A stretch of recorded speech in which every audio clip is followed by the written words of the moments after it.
సాక్షి పేపర్లో చూడండి మీరు, పెద్ద దస్తగిరి చనిపోయిన తర్వాత రోజు వీళ్ళే వార్త రాస్తారు. పోలీస్ స్టేషన్లు కోర్టులు ఏం అక్కర్లేదు, వీళ్ళే పడగ విప్పిన గంజాయి, జిల్లాల్లో పెట్టరేగిపోతున్న గంజాయి బ్యాచ్లు, ఆ మత్తులోనే పెద్ద దస్తగిరి దారుణ హత్య, డ్రగ్స్ కు యువత బానిస, నిద్రపోతున్న కాకీలు అని చెప్పి పోలీసు వాళ్ళు ఏమీ చెప్పకముందే వీళ్ళే తీర్పు వచ్చేటట్టు వార్త రాస్తారు. పెద్ద దస్తగిరి హత్య జరిగిన తర్వాత రోజు జరిగినటువంటి సంఘటనది.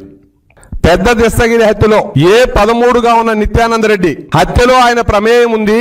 ఆయనే హత్య జరిగిన తర్వాత అందరూ వాళ్ళ ఇంటికి వెళ్లారు.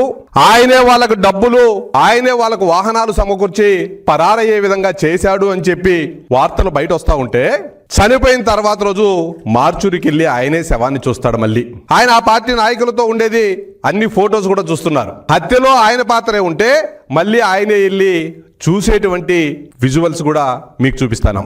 ఇది వాస్తవం. వైకాపా వాళ్ళు ప్రచారం చేసింది గంజాయి మత్తులో హత్య చేశారని, గంజాయి బ్యాచ్ల పనిని.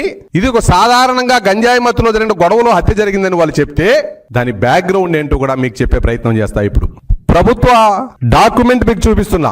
సర్వే నెంబర్ 492లో కాలువ పరంపోగు 97 సెంట్లుంటే 97 సెంట్లతో కలిపి కాలువ పరంపోగును ఆక్రమించుకుని, దానికంటే ముందు సర్వే నెంబర్ లో ఒక ఎస్సీ కులానికి చెందిన పుల్లయ్య అనే భూమి 1.5 ఎకరా ఉంటే, ఆ 1.5 ఎకరాను దస్తగిరి వాళ్ళ నాన్న పేరు పుల్లయ్య పేరు మీద ఎక్కించుకొని అంతా కలిపి అమ్మేసి వెంచర్లేసి కాలువ పరంపోగు ఆ ఎస్సీ కులస్తులు కోర్టులో ఉంటే, కోర్టులో పెండింగ్ లో ఉన్నా కూడా వెంచర్ వేసి అమ్మేశారు గత ప్రభుత్వ పాలనలో. వెంచర్ వేసి అమ్మేసిన తర్వాత ఈ పెద్ద దస్తగిరి అనే ఆయనే కడపలో ఈనాడు పక్కన రవీంద్రనాథ్ రెడ్డికి అద్భుతమైన ప్యాలెస్ నిర్మించి ఇచ్చారు. అది కడపలో ఏ చెట్టును పొట్టును అడిగినా కూడా దాని గురించి నిజాలు చెప్తారు. ఆ ఇంటికి సంబంధించిన విజువల్స్ కూడా మీరు అందరూ కూడా చూడాలి.